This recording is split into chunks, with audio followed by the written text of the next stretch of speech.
Local programming on KRWG Public Media made possible in part by viewers like you. Thank you.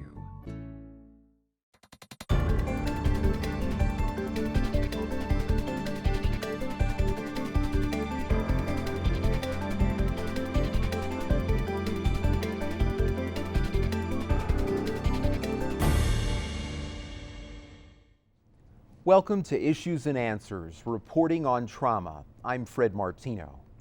Our program today features reporters who covered the mass shooting in El Paso. It examines the complexities of covering trauma and highlights training available to assist journalists and the communities they serve. We begin with a first-hand account of what it was like to be there in August 2019 when El Paso and our larger community changed forever. 22 died and many others were injured at an El Paso Walmart, another addition to the ever-growing list of mass shootings.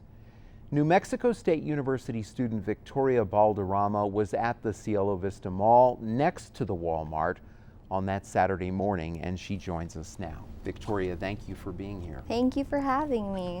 I know that this is a difficult thing to talk about, so we appreciate you sharing your experience. Of course. And we know that you had to share it much closer to the time of the event with another reporter. Take me back to that day. Tell me, to start out with, what it was like to actually be there in the mall and set the scene for us. Well, I would say it was a pretty normal day. I was with my parents, and I remember, I think we had something going on later on that evening. So my mom, we were out and about, and she said, well, let's go to the mall, let's go pick out a present. So we went, and we were in JCPenney for about maybe half an hour. And I mean, I was just out and about really throughout the store. And I thought it was really odd because I saw all the employees kind of, kind of being secretive. And they were on their walkie-talkies, and I remember there was one employee by the door, and she was just looking at everyone, kind of monitoring everyone that was in the store. And then I noticed it started closing down the store. And I thought maybe there was a little kid lost, something minor, really. And I was really confused. There was some people that had this look on their face that at the time, I didn't know what it was. I didn't know what was going on. And they had everyone in the middle of the store. And I really just didn't think much of it. And I started getting worried when everyone was going to the corner of the store, and the manager of that JCPenney told us that there was an incident at that Walmart right next to us, and that they were trying to, keep us calm, and that they were going to exit us through through the JCPenney exit. And so we were standing around for some time. And that's whenever this SWAT team showed up, and they evacuated us, and they were telling us to put our hands up and to run through the store and out through the Dillard's exit, which was, it was a run. We were literally running for our lives, and that whole time I was recording. And I think that's whenever my, journalistic mind just kind of was like, okay, this is what's happening. I need to get this. No one else is really gonna know what's happening here at the mall. So I thought, let me record it. Yeah. So it's a different experience, though, isn't it? When you really are is. part of the story, not just covering the story. Yeah, I'd say that it definitely was odd.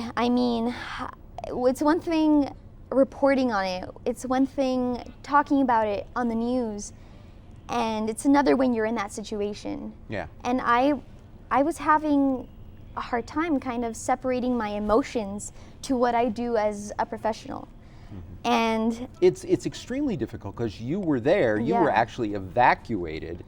And I can relate to this because many years ago when I was a television reporter, I was in a store and I was evacuated when a person took over the store. Really? And tried to hold pharmacy employees hostage in order to try to get some drugs.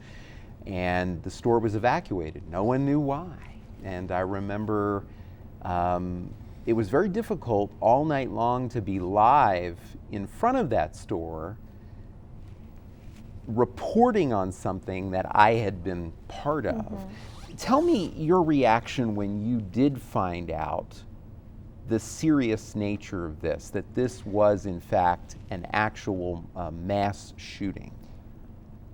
It was really frustrating, I'd say, because as we were all waiting outside in that parking lot and we saw this police activity, we saw helicopters, cars, police cars speeding like through, you know, these swarms of people, and I was really getting frustrated because I didn't know what was going on and I'm not used to being in that position. And all I could hear were other people making their comments, saying there was other people. It was an organized sort of terror event where they had, I heard that there was someone in Bassett Place, I heard there was someone in downtown, and at that point I was thinking, okay, where's the rest of my family? Am I safe here? Are we safe here? You know, and that's when I took on to my social media. I was on Twitter, Instagram, going live, letting people know that the people in the mall were evacuated and that this is what I knew, this is what was known amongst everyone that was there. I mean, I didn't really learn about what was going on until much, much later when I had all the facts, not just what I was hearing from other people. And I mean, even then, I think at the time I was separating my emotions, and I was talking to, I can't even remember how many people I talked to over the phone, and I mean, Good Morning America, Fox News, BBC News. They were all calling me for a statement, wanting to know what was going on in El Paso, what was going on at Cielo Vista, in the parking lot, right next to the Walmart. So a lot was going on that day, and it was hard for me to process my emotions, I'd say. Tell me about how that has continued for you, the lingering effects of going through this experience, because it's one thing to be in a traumatic situation like that, but for many people, a very different experience when it's a place that's familiar to you, a place that you don't associate with this kind of thing. You go there routinely. Well, and you know, the people that were there, everyone was saying, it can't be someone from El Paso. Anyone from El Paso is home. And I mean, even here in Las Cruces, everyone is so nice. And it's the same in El Paso, where people open the door for anyone, really. And so we were convinced that right away, we knew it couldn't have been anyone from El Paso. And even today, it's hard for me to go to a Walmart. And my family and I, we talked about this, how it doesn't feel the same being out in public, because you think about how those people that were in that Walmart, they were shopping for school supplies, they were buying groceries for, you know, dinner, and they never made it home. So that can happen anywhere. It can happen to anyone, and it's hard to be in that reality where you're afraid of the outside world.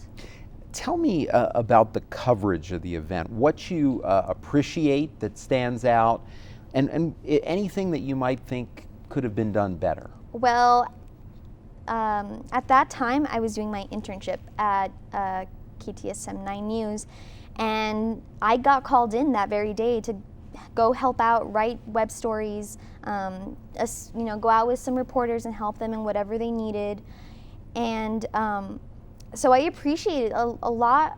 They need a lot of credit, because some reporters, they pulled all-nighters. They were out there in the field, keeping people informed. I mean, there's a list of reporters that I'm thinking of right now that really, they put their emotions aside to go out and keep the public informed. They were out there 24/7, and it's hard. It really is hard for a reporter. Is there anything that you saw, because the coverage, of course, continued for a very long time after the event, that as someone who was there, you thought could have been done better? More sensitive? Yeah. I mean, I think they were very focused on who this person was, who the shooter was, where is he from, you know, what high school did he go to? And I think they could have talked to the people that were outside of the Sam's, that were waiting in the parking lot outside of the mall, that they didn't know what was going on, and they had their own opinions. Like I said, I was hearing all sorts of things from people that, I mean, some people were convinced that it was organized, that there was shooters throughout El Paso. So I think getting perspective from the people is something that they missed. They included later on, but definitely in that moment, I think it was important to hear from the people of El Paso. Yeah.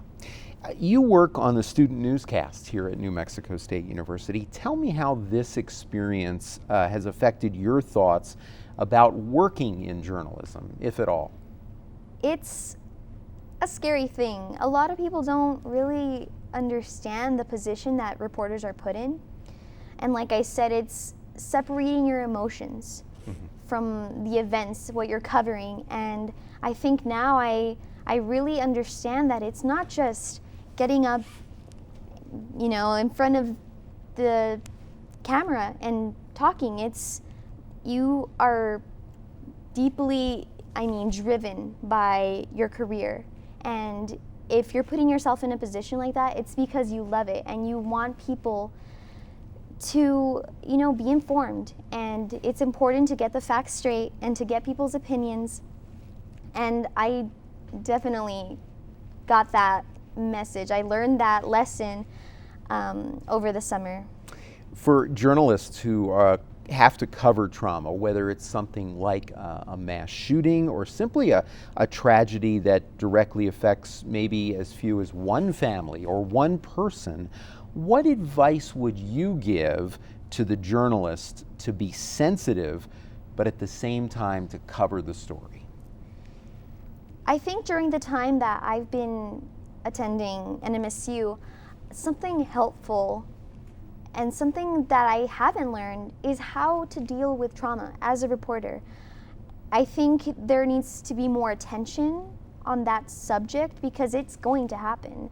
I mean, even if, you know, it's a situation, a tragedy like what happened over the summer, it needs to be addressed.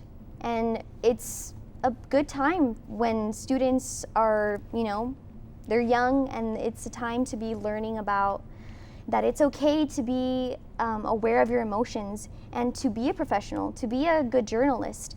And for those journalists that, like I said, they were up 24 hours covering this event, it's okay to go home and just, you know, cry if you have to cry, yell, scream. It's okay to be mad and be a good journalist at the same time. Okay, so take care of yourself. Yes. And try to take care of those that you cover through sensitivity and reporting. That's right. Victoria Balderrama, we thank you so much for being with us. Thank you for having me.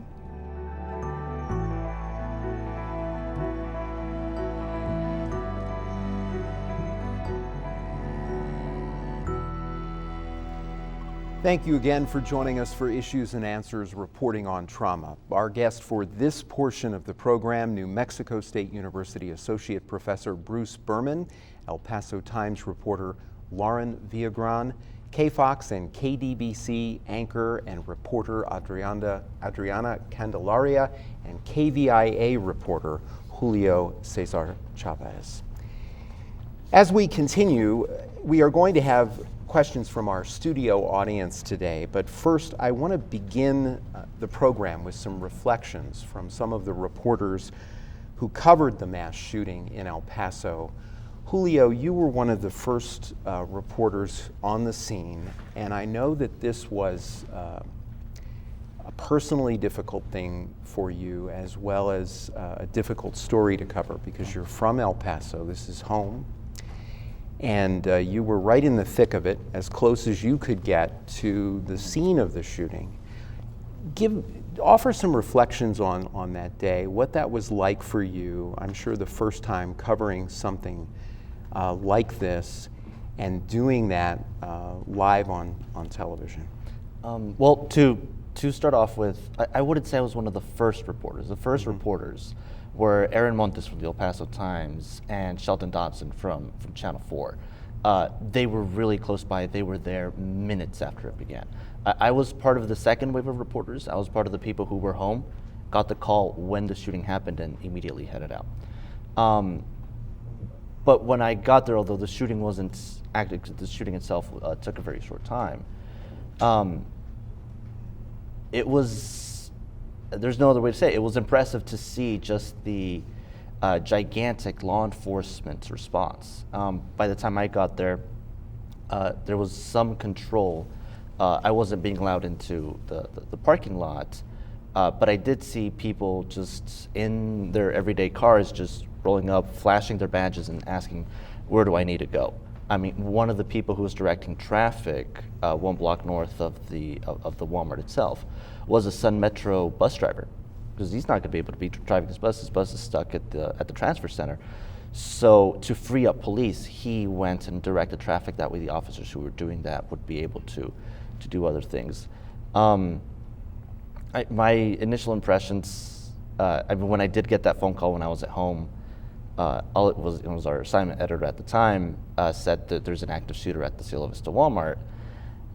I pictured it would be a guy with a gun who was threatening people. Police were treating it as an active shooter because that's how it should be treated. And that eventually, that would be my story for the day. But, in the end, nothing would really come of it. The man would be arrested. Once I got there, I saw that was very much not the case. I was speaking to witnesses. The first man I spoke to was arriving at the Walmart at the same time as law enforcement. And he said that there was an El Paso police officer who told him, sir, please don't go inside. He said, why not? And he looked into the store, and he told me, I saw a man lying on the floor with half his head blown off. So tell me what that's like for you as a reporter, because you're having to do live reporting during an incredibly traumatic event. This is your hometown. And then on top of that, I was reporting that day for KRWG radio, and all day long, there was misinformation being reported. The numbers were very small, then large, then small again, and then the actual numbers late in the day. So you have that added frustration that we heard in the beginning interview with Victoria Valderrama, who also, being there right on the scene, coincidentally shopping in the mall, also had that frustration of not knowing what was really going on. Tell me about that and how you handled that. In a way, it's the same as any other story. You have to treat it the same as any other story. You can't treat it as this is a terrorist attack that happened in your hometown. You can't treat it as, there's dozens of people and who knows how many dead. Because if you treat it that way, then you can't do your job. To do your job, you have to treat it the same as any other breaking news scene where you're just reporting the facts that you know. However, one thing that is different, and I'm glad that you brought this up, is sticking to the confirmed facts. Yeah. It's very, very difficult to not give in. And if this were a lesser story and a police officer tells me, hey man, don't tell anyone I told you this, but there's actually like 2 suspects barricaded inside the house where police haven't confirmed the number, I might go with, we've been told that, there are 2 suspects inside. However, during this this attack, there was reports even within the police themselves that there were as many as 4 active shooters inside the Walmart. You can't go with that. Yeah. Because the instant you go with that is the instant that misinformation gets outside. And misinformation, I mean, what's that old saying that a lie can make its way around the world before the truth even has a chance to put its boots on? And it has the ability in a situation like this, of course, to cause more panic. And we're already very, very panicked as a community. Adriana, you are also from El Paso. This is hometown for you. You had, in my view, one of the most difficult jobs, because you were at the hospital talking to families who were trying to find out about their loved ones. Then later you were at a center for grieving. Tell me about this experience as a reporter for you and how you worked through that, because while Julio, reflected on this idea that we try to treat things as any other story, separating our emotions, it's extremely hard to do that in a situation like this. Right, so the day that I was sent out to the hospital, it was just a matter of being there from about, I believe I was sent there maybe at around 2 and I left at around 11. And I just saw people coming in and out, and really nobody had an expression. I didn't see anybody crying, anybody who told me that they had family members in there. So that made me believe that maybe the wounds were not as terrible for the people who were in Las Palmas. And now that I look back, I think that it was really shock what the families were going through. That was the first time that we heard of the coaches that were outside of Walmart, according to the people that were coming in and out of the hospital. And they were fundraising for the soccer team, and I believe it's like a t-ball team. And a lot of them did not want to speak to us on camera, because understandably they're trying to figure out what is going on. And as we're talking about this information that we had not confirmed, even the family members or friends who were at the Walmart could not tell me, did not feel comfortable telling me what the extent of their injuries were. So I believe that lack of emotion and expression was just shock, that nobody knew what was going on. So I believe at the end of the day, when somebody actually wanted to talk to me, it was the cousin of one of the victims, the youngest victim, Javier. She's a young girl, maybe 18, around there. And she had the picture of her cousin. And she said that she was looking for her cousin. He was in the Walmart with his uncle. The uncle was in Las Palmas. And I think seeing the picture of this victim was the first time that I felt that it just kind of all of the day had just sunk into me, Yeah. A local El Pasoan who loves her city so much. Please pardon me. I understand. Very difficult. I always wanted to be a journalist here in my city, so I never imagined that my neighbors would be taken away like this. Yeah, interesting. Lauren, you worked for several weeks covering this story. You continue to work on it, reporting on the state hearings that are taking place in El Paso and all over the state of Texas that address what should be done in the wake of the shootings in El Paso and in Odessa. Tell me your reflections on covering something like this, and then the follow-up work in covering what I think are incredibly important hearings that are taking place to try to do something in the wake of this violence. I guess I would start with listening to everyone talk about their experience. I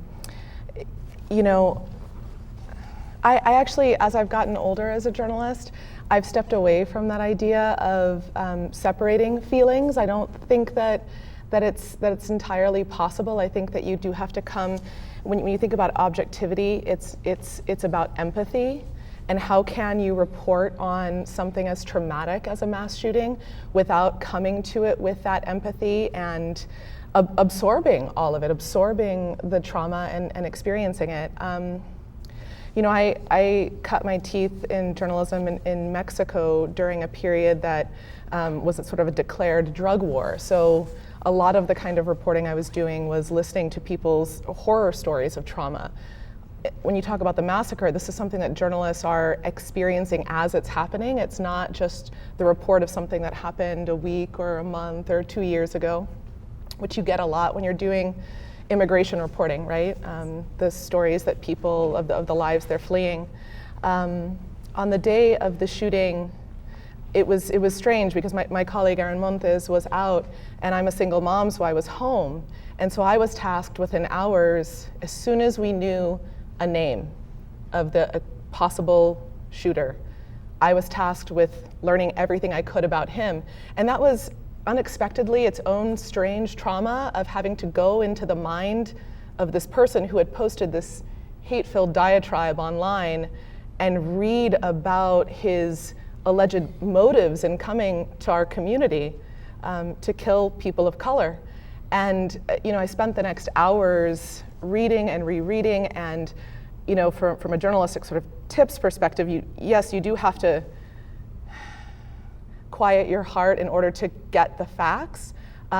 Do things, keep your wits about you to do things like take screenshots of all of his social media because it was going to be taken down within minutes, within hours. Those kinds of things you've got to keep your brain on and your wits about you. But there would be moments when you step back and you're in his words and it's just destroys you. Having to cover the hearings in the wake of it, that was a rough day in its own way because it's almost as if it's just become another shooting. It's just another thing. It's not even the biggest, it's not the last, and it's the roteness of mass shootings in the United States now that I think makes covering the policy aspects of the story frustrating when you are now from a community that's been affected. And so many American communities think, oh, you know, it won't happen here until it does. Yeah, and I think, you know, in my view, you know, as someone who works in managing journalists, I think that makes it even more important that we devote real in-depth time to the coverage of these hearings. I heard part of a hearing in Odessa recently, and I was pleased that we heard from a victim. We heard from the mother of someone who died in the Odessa shooting, who was calling the legislators to account, saying, if this happens again, you are responsible if you don't do something. And in particular, she was calling for something almost universally accepted by the American people, background checks. And we saw some horrifying numbers right before this conversation of the tens of thousands of deaths in this year alone due to guns. But I understand exactly what you're saying, that without covering those moments of sheer rage, sometimes even the coverage of these things seems like, well, it's another shooting, it's another legislative hearing of some sort on what we're going to do. I mean, I do think locally, I think the El Paso Times, I think our local TV stations are trying to keep the story alive in a way to explore the memories. Tomorrow, the Walmart, this will run Thursday evening. On Thursday morning, the Walmart will reopen. So that's a story that we'll all be covering. But, you know, we're far away from the policymakers in Austin, in Washington, D.C., and I think it's very important for the community to have this story be something that isn't just, another story from 2019. Yeah, but it's our job, in my view, as journalists, to give voice to those people who do complain, even when it may not be the most polite complaining, right? I mean, to hear the real reaction to the lack of work on gun safety legislation, I think is crucial because it's part of the reality, it's part of the story. And if we simply only cover those who speak in euphemism or don't use their true feelings, we in a way aren't really covering the story. We're not covering the news. Bruce, you as a photographer have covered horrendous situations in Mexico in the drug war, having to see folks who have been killed in the drug war, family members who have been witness to these attacks, who have come upon their loved one who has been killed. You have also gone through training at the DART Center for Journalism and Trauma from Columbia University. And I want to get to, before we take audience questions, some of your reflections on the training and what stands out to you in terms of, for journalists, for reporters, being sensitive in covering trauma and the aftermath of trauma. Well, the student Victoria Balderrama could have been a spokesperson for DART. Everything she said is exactly what DART training is about. First of all, she said she had to put her emotions aside, and all three of our reporters here have sort of said that too. And we do, as journalists, you've got to do your job. You've got to do your due diligence, your reporting. I don't really know. I think DART kind of indicates we don't put our emotions aside. We bury them, and it can come out at any time. And DART training, it's part of the School of Journalism at Columbia, but it was founded by a guy who had been traumatized, a guy named Bruce Shapiro. And one of the reporters, he got stabbed in New Haven at a restaurant. He was just sitting at a restaurant, and he was being wheeled out. He's a journalist, long-term journalist. And a reporter came up to him, put the microphone in front of him and said, "Well, how do you feel, Bruce?" And from there, DART was founded because that's a question you cannot ask a victim. It blows up. So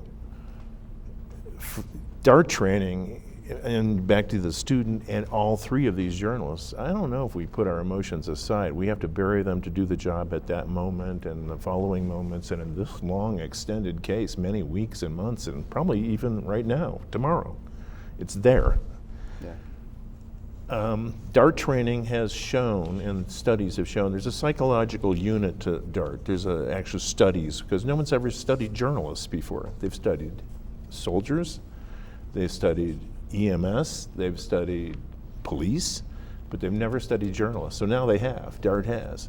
And DART studies show that, I hope these journalists here know this, but it may be the first time they hear it. DART studies show that journalists have the exact same amount, percentage-wise, of PTSD as combat veterans do. It's there. When they're exposed to trauma When reporting. they're exposed to trauma. And this is very common. I was looking on the DART website and saw that a number of studies that are quoted on the DART website show that 80 to 100% of journalists are exposed to a work-related traumatic event, and many experience repeated trauma. So 92% of journalists report experiencing at least 4 traumatic situations. Before we move on, something I want you to address, and Lauren used the word as well, empathy. When we're doing interviews and having empathy for those that we speak to, of course, we wouldn't say, "How do you feel?" Right? But we would use certain tools to put that person at ease and to give them some control in the situation, assuming they want to be interviewed, because that's the other issue, is not making anyone feel pressured to be interviewed. We're sort of trained to do something that no journalist wants to do, which is step back Yeah. We want to get the story. And you're right about the question of how do you feel. That's like a never question. But you'd substitute a question like that when approaching a victim for the first time. Maybe not how you feel, but tell us what happened. And that allows them to be in control of what they tell you. But our instinct is to go forward and get our story. DART constantly emphasizes the dignity of the victim. We have to respect that and really be sensitive to it and back off if it's just not going anywhere. It's hurting them. And in terms of the Walmart, there are many people wondered who's in there, who was the victim. And a reporter is, families are showing up. Where's my son, daughter, father, mother? And that questioning of those people is also hypersensitive. You can't talk about, and even if as a journalist you knew who was in there, you can't talk to relatives or friends and get the story of the victims as if you're writing an obit. Yeah. You have to be very careful that you're talking about, tell us about him or her, tell us what they were like, tell us what they did in life, like that. So we're all supposed to have this all in our mind, but yet we're all three of these people, and used to be before I was teaching here at NMSU, you got to get your story, and there's this time pressure to it. But unfortunately, the time pressure is greater than ever now with social media, with the web. It's a 24/7 world, and this makes it even more difficult for all reporters, especially in traumatic situations like this. I was really surprised. Many news organizations do not have any debriefing mechanism. And DART really pushes that every news organization, KVIA, El Paso Times, whatever your organization is, has to institute some kind of debriefing situation for the reporters. That's right. Because eventually it does come out, and it can come out exactly as a combat veteran. Like deep sweats, not being able to sleep, dizziness, trauma. Yeah. And I was really surprised that, talking to you, for example, your organization doesn't have that. And it's not a criticism, but I was going to say I'm not DART, I just went there for a training. But DART really emphasizes that news organizations take this seriously and start to treat the second victims, which are actually the people, the first responders. And journalists are first responders. Absolutely. We have a question from the audience now. We're going to open it up to audience questions. Hi. Hi. I was just wondering, since you all have experienced the trauma of the El Paso shooting, how do you move forward? And do you kind of wish that your employers would do something so that you can get more training on trauma? Okay, so let's start, Julio, with you. Ironically, you actually did have some training right before the El Paso shooting. Your employer does offer this training, but many, if not most, employers in journalism do not. So tell me about that training for you and how much it helped you in navigating your work covering the El Paso shootings. So I work with Reuters, and as a newswire agency, there's a lot of times that news organizations do depend on the wires to be able to get information from these breaking news. For those of us who work in fields that take you to hostile environments, they do send you to what's called the hostile environment training. So it's not necessarily training to deal with trauma, it's just hostile environment training as a whole. It was 2 days in DC. It was a Monday and Tuesday. I obviously did not know that very same Saturday when I got back home, I'd be covering one of the same things we had been prepared for. What ended up happening, the hostile environment training itself is more on the physical side. It's here's how to protect yourself. If there's a shootout, these are the parts of a car that will stop a bullet, which is basically nothing except the engine block. So it's not really as much however, protecting your emotions, but protecting yourself physically. Part of the training, it was just about a half-hour block over 2 days, was how to deal with the emotional effects of covering traumatic instances. basically what it boils down to is at Reuters we have what's called the peer support network. There are certain people who volunteer and are on a list that if you need to talk to someone, you can talk to them. However, if things are more complex, if you need more professional help, we do partner with an organization called CIC, based out of the UK, where you can call them and they can either help you on the phone, or if they realize, like, you know what, this is actually like way bigger than what I can deal with over the phone, they'll find you someone at the local level who can give you ongoing treatment, which in my case is what ended up happening. You know, I'm very, very grateful that I learned, yes, I'm grateful for the hostile environment training, but also for just that half-hour block, that little card with a phone number that we were given. It took me a while to actually be able to call them. It took several weeks after the blitz of coverage, where I was working basically 24/7 for KVIA and for Reuters. But once I did get that chance, I did call them. And basically, at least the way it works for Reuters is, we're not professional therapists, we'll get you one. So that helps a lot. And it's something that, you know, as far as I know, I haven't heard of any other organization offering their employees. So that was helpful. I mean, I'll jump in and say the El Paso Times and our parent company, Gannett, were very aware of the trauma situation. Obviously, Gannett owns a number of papers throughout the country that have had to cover mass shootings. Not only did they bring in reporters to help us cover the shooting who had already been through it, Human Resources provided sort of a group therapy session. And then I would say that the community, the journalism community at large in El Paso, several correspondents who work in El Paso, just within and among ourselves, including photographer Mark Lambie, who works at the El Paso Times, reached out to their own resources, set up, at one point Mark set up a friend who does therapy who was going to be at the Y, and said, for 4 hours, just show up, you can come and talk. And then there's just the support that we provide each other. Yeah, and as journalists. And Adriana, I wanted to ask you about that, but that even without formal training, that support with your colleagues, I'm sure, was very important.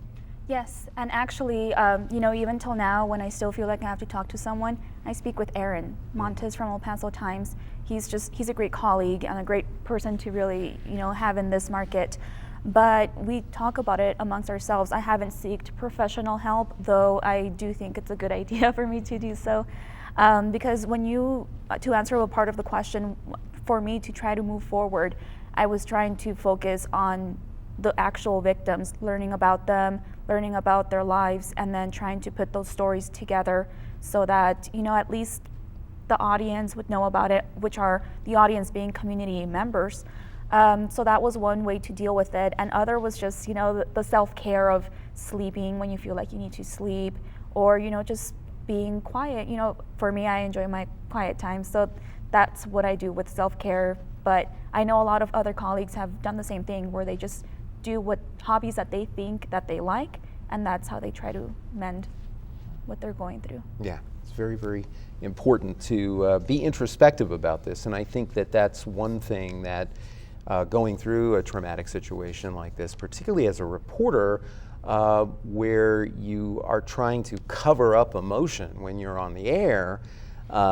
When you're not on the air, you need time to really reflect and really think about these things. Another question. You guys all mentioned either setting aside or burying your emotions in order to do your jobs effectively. I want to know what some steps that you took privately to help unbury those emotions, how you dealt with them to take care of your mental and emotional health. Very good question. So Julio, let me begin with you, because you wanted to share that you had resources to help you work through this. And if you could answer that question about how after having to not show emotion necessarily on the air, in your own private time, you're able to deal with those things. It was a little bit more complex and a little bit more difficult for me because I had family who was inside the Walmart at the time of the shooting. My cousin and two nieces had been inside there. They're okay. They weren't shot, but they were at the self-checkout, like right next to the entrance where the shooter did go in. Coincidentally, I was supposed to babysit that evening, So by the time I got home, the girls were there. So although normally that mask does come off, once you're off the air and you're able to start processing things, I couldn't, because I still had to take care of my 2 little nieces. I had my 4-year-old niece while I was watching the news, because she doesn't speak very much English, but the word Walmart's the same in English and Spanish, so she knew what the news was talking about. She started telling me what it was like for her. I couldn't take that mask off. It took a long time, and by the time they went to sleep, I still had to do the live report for the BBC for their morning show, so that was around midnight for me.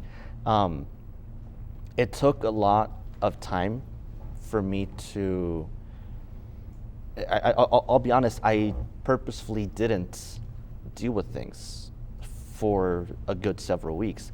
Like I said, I was working basically 24/7. My days off from KVIA, I was working for Reuters, and my days off from Reuters, I was working for KVIA. But it was after those 2 weeks that I did call the organization in London that helps us out. It took them a while to be able to find a psychologist in El Paso. By the time they did, I thought, well, man, it's been a while. It's been like a month. I don't think I need it anymore. And that's when I heard one of my colleagues at KVIA listening to the testimony of a doctor from UMC in front of Congress. It set my heart racing, and I was like, no, I still need this. So the steps that I took basically was to not address the things. Now, to be fair, it was not addressing them knowing I was going to have to. I wasn't burying them and thinking I'm never going to have to deal with this. I know I'm going to.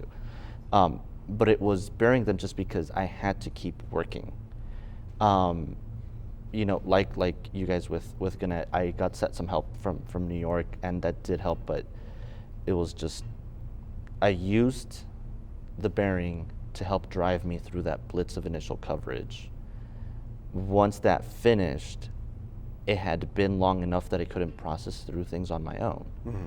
So I just relied on the psychologist. Yeah, very quickly, Julio, something I hadn't intended to ask, but has come to mind through your answer. In journalism today, it seems we're with more and more to do, and the 24/7 digital aspect to this. Staffing is difficult, it's short. And do you think that in a traumatic situation like this, there's a need for some sort of protocol for people after covering something like this, if they need it, to be able to have time off? That's a very good question. I think that should very well be implemented. Yeah. People do need that time to be able to process things. In my case, I didn't have it by choice for the first 3 weeks, but afterward it wasn't really something that was offered. And in my case, it ended up having a complete emotional collapse after the week of my first meeting with the psychologist, which was on a Monday.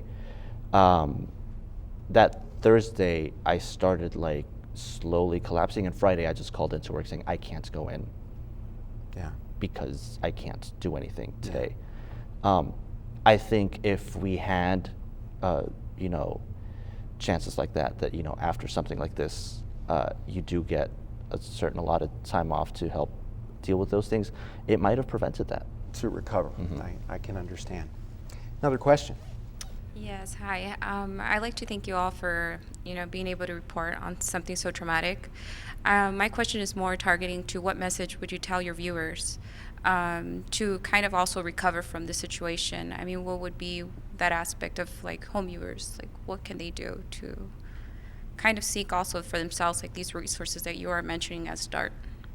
Thank you for that question. So, Adriana, during this event and afterwards, I think that in general, the broadcast media, the print media did a very good job of making sure that people knew about the opportunity for counseling, even phone numbers for folks who did not want to or chose or were not able to attend counseling in person, had a phone number to call. Your thoughts on that? You had to also, as I mentioned, go to a center for grieving. highlighting in person a place where people could go? Right. So that's a very good question. So thank you for asking that. It has been my goal to be able to say something to the viewers that could make them feel better. I don't know if I have accomplished that. But the only thing I can really tell them is it has happened. You know, that is the fact that this is what we're dealing with has happened. And I can still feel through many of my community members that the grief is still there. I still speak with a woman that I met at the grieving center. A few weeks ago, I actually went to a fall festival close to the elementary school where the grieving center was at that time. And it was great to see her daughter, who's I think a second grader, who was with them in the store when the shooter walked in. She was dancing to Grease, and she was dancing and singing, and she's this little girl who has seen something terrible. Yeah. And she seems to be showing positive signs of her continuing with her life, as her mom, who is obviously much older, is still sinking in with the reality of seeing the aftermath just moments after the shooter walked in. And you bring up such a good point, because I think this is so important, that in addition to giving people the resources they need to get help, it's also important to show the resilience of the human spirit, which is an incredibly powerful story and something that's important to share as well. We have another question. Hi. Just for questions regarding your future reporting now with the reopening of the Walmart and as well as covering the trial, do you all feel that there's more of an investment in the reporting that you'll do because of the community and seeking justice as well for our community? Lauren, thoughts on that?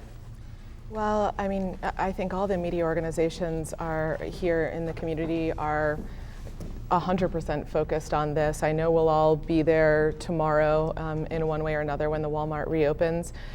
Speaking from the El Paso Times, I think we've tried to cover multiple aspects of this. And when you think about the healing, we've also tried to cover the ways that people are seeking out healing, whether it's through the memorial that grew and grew and grew until it was taken down, the concerts that have been given, the funeral that drew thousands of people, and maybe the more subtle ways now that that people are grieving internally or with close family and friends. And tomorrow is interesting, and I have been asking Thursday morning is going to be interesting, because I think about the way that Walmart drew a binational community and people from Ciudad Juarez, who we have to remember, some of the people who were in the Walmart that day had already been through immense trauma, had witnessed horrors before they came to their safe place, their safe city of El Paso, to then be subjected to the terror that was seen that day. So I think it's an open question, and it's something that we'll all continue to cover, how people continue to cope, and what happens when that store reopens, and the symbolism in that. Yeah, very, very difficult. One more question, I believe. Hello. As journalists, how would you recommend future journalists to deal with trauma? Okay. When going to the field itself, how would you guys help them avoid it, or what kind of advice would you guys give them to prepare them for this? Okay. Bruce, let me start with you. That's a great question. I didn't go to DART training as a journalist. I went there as an academic, which is pretty amazing, because I wasn't an academic, originally. And the point of that was to share that with our students, everything we've learned, and start right there, because the very first job or even internship that a journalist has, let's say when they go out to Grants, New Mexico, there's still going to be a car accident on that highway on a Saturday night. There's better situations or worse, but if it's the worst situation, it's totally traumatic. Anybody who's covered car accidents, they're not just a crash, there's really bad things can happen. So our idea was to train academics to start with people like Felipe, who just asked that question, and start to teach them a little bit of DART training and direct them to DART site, where all that information is on there. I actually, DART.org is the site, and every journalist should be there, but every student of journalism should be there too. Yeah, it's a great website. In fact, in preparing for this show, I was looking at the unbelievable number of studies and research on this very question, on how do you cope with repeatedly covering traumatic situations of different kinds. And there are different studies covering different topics, but certainly having support from your employer is key. There's studies to show that, and not just from your employer institutionally, but also your individual managers. It's very, very important. I'm glad that you're offering this to students before they get into the workforce, because they may not get it out into the workplace. Well, I mean, if we're in Las Cruces, New Mexico, the Sun News is the local newspaper. We always have interns there and just freelancers and stuff, and just instantly they're going to go through what any journalist goes through, which is, we cover happy things, but it's not the main thing we cover. Yeah. And one of the other studies that I thought this was very interesting is that another way that journalists get through these situations is having a strong sense of meaning and purpose in their work.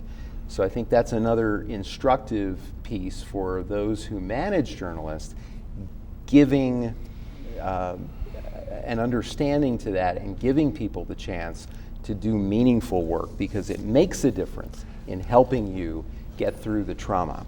We thank all of you for sharing part of your experience in covering this.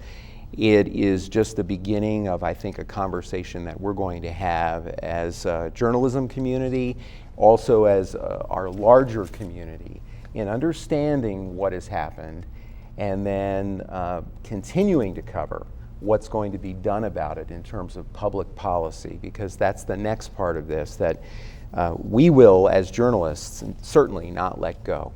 That is Issues and Answers, reporting on trauma. We want to thank all of our guests: New Mexico State University Associate Professor Bruce Berman, El Paso Times reporter Lauren Villagran, KFOX and KDBC anchor and reporter Adriana Candelaria, and KVIA reporter Julio-César Chávez. For all of us at KRWG News, I'm Fred Martino.